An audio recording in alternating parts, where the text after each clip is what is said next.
What is up, guys? LeifErikson here with another video. In today's video, I'm going to be talking about, reacting, I guess, to and giving my own thoughts on the Diablo 4 open beta talk thing, whatever you want to call it, developer press thing, and kind of just see what they say. I'm very excited for Diablo 4.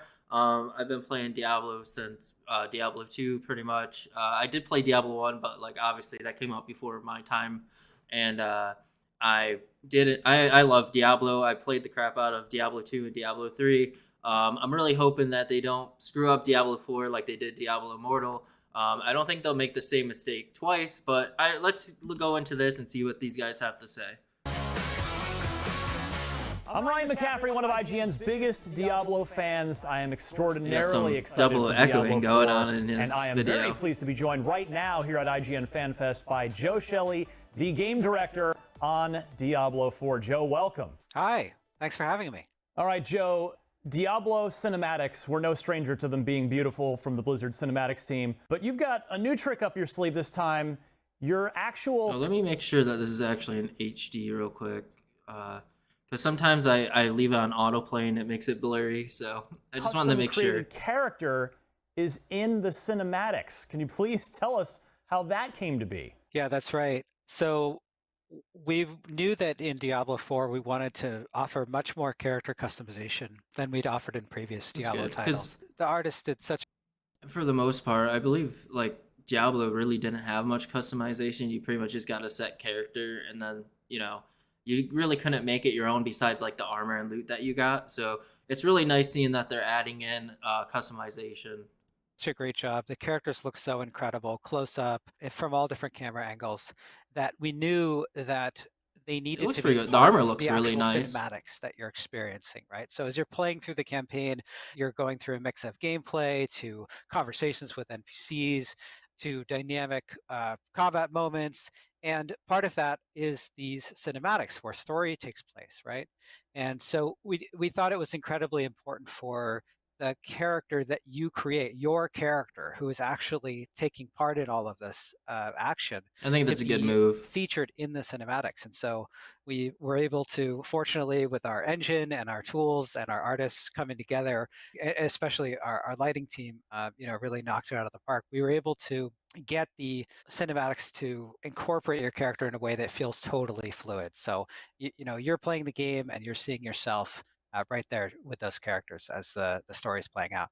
And what's wild about it to me, as somebody that's been playing games my whole life, we've gotten used to seeing our characters customized how we have them in-engine cinematics, but this looks like it's all pre-rendered, like it's your character in a Blizzard game cinematic, which did you guys have to invent some new tools for this, or is there some magic sauce here? We did, yeah. It's part of the engine that runs Diablo 4. It does look really good. The art team really just delivered in an incredible way, from the lighting and the scenes to all of the props and the environments. I think it looks phenomenal, and I can't wait for players to check it out. Now, story-wise, no surprise that cutscene kind of sets up a pretty bleak game. But story is something, at least from my experience in the press beta back in December, you guys seem like you're really doubling down, making an extra conscious effort with story compared to, I guess, just the most recent Diablo mainline game, Diablo 3. Can you kind of speak to that for a minute about just the real focus that the team clearly has on story here? We are, yeah. With Diablo 4, we really wanted to take our storytelling in the Diablo series to the next level. The Diablo world, the world of Sanctuary, all of the lore of Diablo is so rich and so interesting that we really felt like we could spend more time telling interesting stories. And man, I really hope this game's good. And people just watching the cinematics and everything, watching this video. I kind of wonder what it would be like if they ever decided to make Diablo get away from maybe not get away from the core concept, but instead of having the over the top view without being able to move the camera stuff, whatever that's called, but have it more like God of War or something, where it's an open world game, but still have it be based on the dungeon crawling and this hack and slash type thing. I wonder how that would go. If that would work.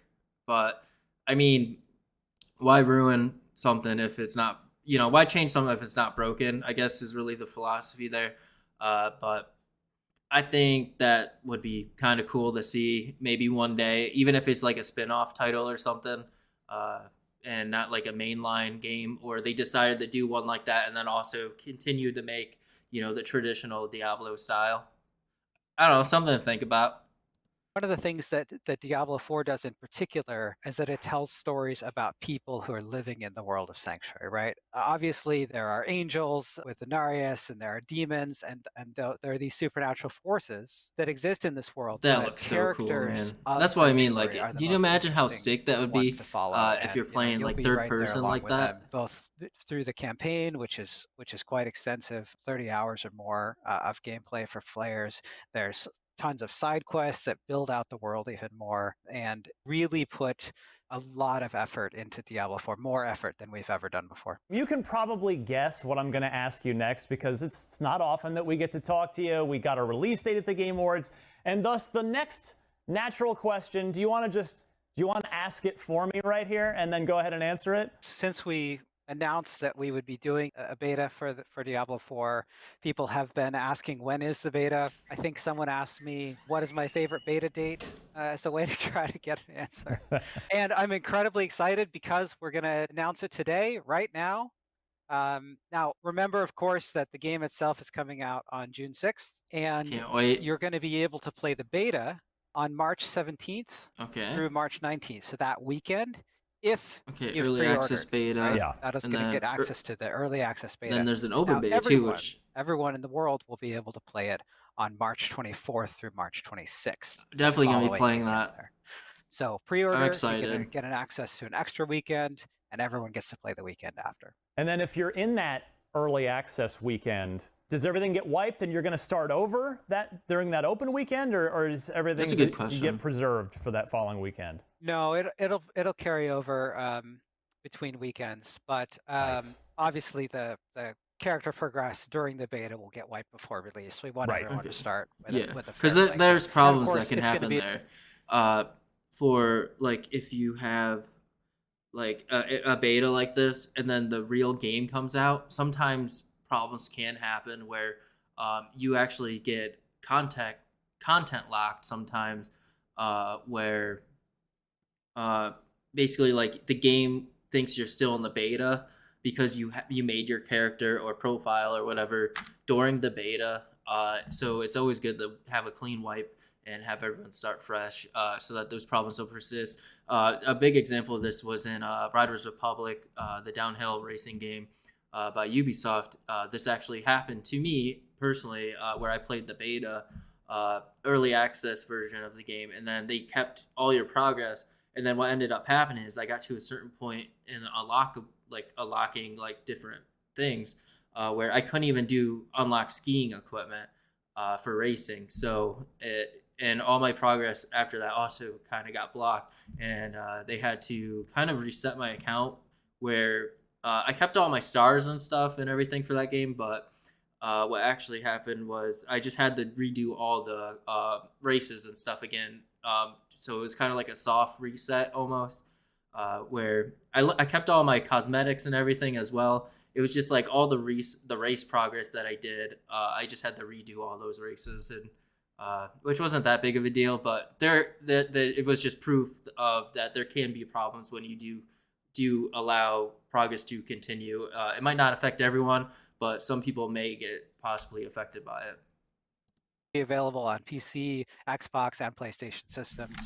Um, and the beta itself, it's quite extensive. It's quite a significant look at the game, right? So it is limited by that period of time, right? Like the servers will shut down at the end of that time, Yeah. but there's no time limit within the game. You can level all the way up to 25, which is quarter of the way to the level cap of 100 in the full game.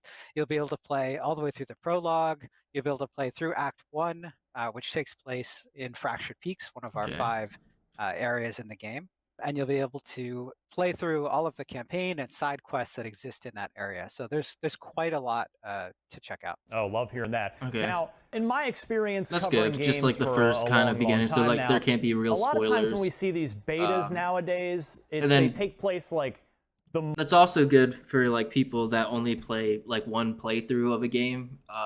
Like I know Diablo is more for like people that actually like enjoying playing Diablo games and have grown up with it know that like it's all about replaying, you know, the campaign over and over again, doing their seasonal like things where you get more and more better armor and you get stronger and stronger. But there is a lot of people that just play one normal playthrough through Diablo games, like more casual fans or just casual players in general that they'll play like one playthrough and then that's it. So if you let them play through the whole game in a beta, they're not going to buy the game because they've already experienced everything that they wanted to experience. month before release at the earliest, and it's really, they're kind of more like, for all intents and purposes, demos, but you're actually leaving enough time here to incorporate actual player feedback, given that you're doing this in March. So what are some of the things that you're going to be watching for when players get their hands on the beta, and how much actual meaningful feedback do you plan to, do you expect to incorporate into the final game? You know, this beta is happening far enough ahead of launch, and there are two reasons to do that. One, of course, we want to test our server infrastructure. We want to make sure that the game is actually ready for Yeah, everyone to play which at launch. We never want everyone to have the best. they do this, and what ends up happening is not as many people that actually end up buying the games do the betas, because a lot of people either they're working during the beta times, the hours that you're allowed to play the game during the time period, or they just don't even know that the beta's out and they just miss it. Or they just don't care and they just want to wait anyway, because they don't want to play the like unfinished version of the game. They want to play the finished version. So what normally happens is like it happens for every game regardless. Nowadays, it's just kind of a common thing. Is that usually with the first couple of days, the servers are a little bit haywire, just because there's always going to be a bunch of people that they didn't account for, because not everyone pre-orders, not everyone plays these betas. A lot of people wait for reviews, so they might wait until like the day of or like a day or two later to buy the game and then get on, and then they didn't account for those people, so then everything kind of gets crammed. I mean, look at Overwatch 2 when that came out. Overwatch 2 was a very rough launch. It took almost a week, I think, for them to get the servers like stable, and there was where there wasn't a queue and all that stuff, and they probably lost a lot of people because of that queue line. Experience possible at launch. And two, it's another opportunity to test our balance, our game's balance, right? So we're going to be able to look at data from this, even though it's an early look, players aren't going to be experiencing the end game in this beta.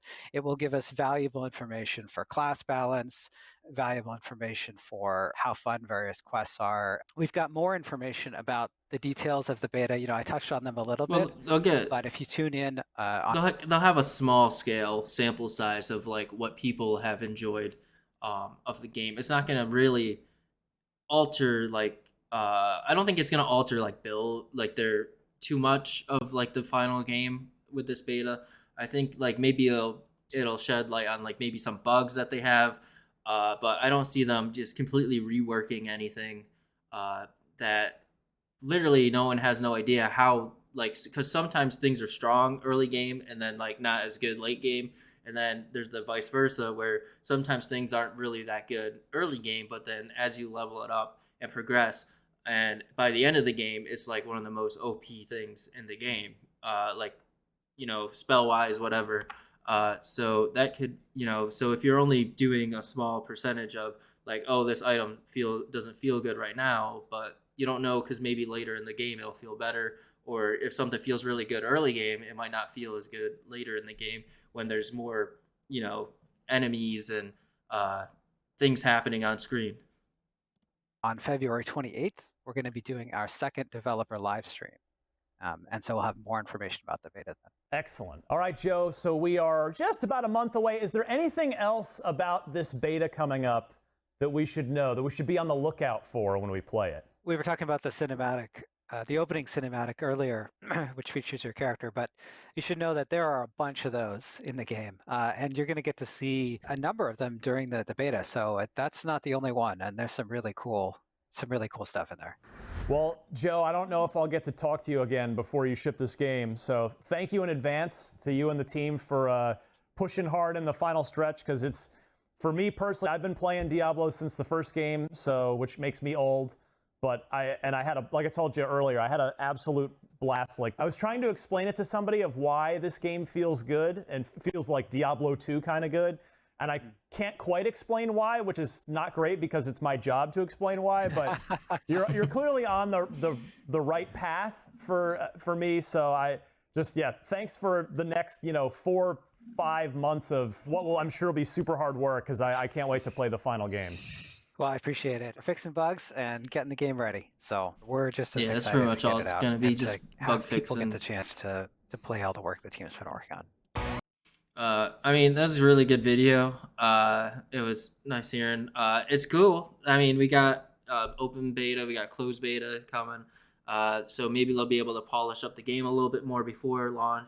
Like I said, it might be hard for them to completely know how many people are going to buy the game off rip. They could go off of like even some of their other game numbers, but it's hard to tell because there's always going to be new fans coming in.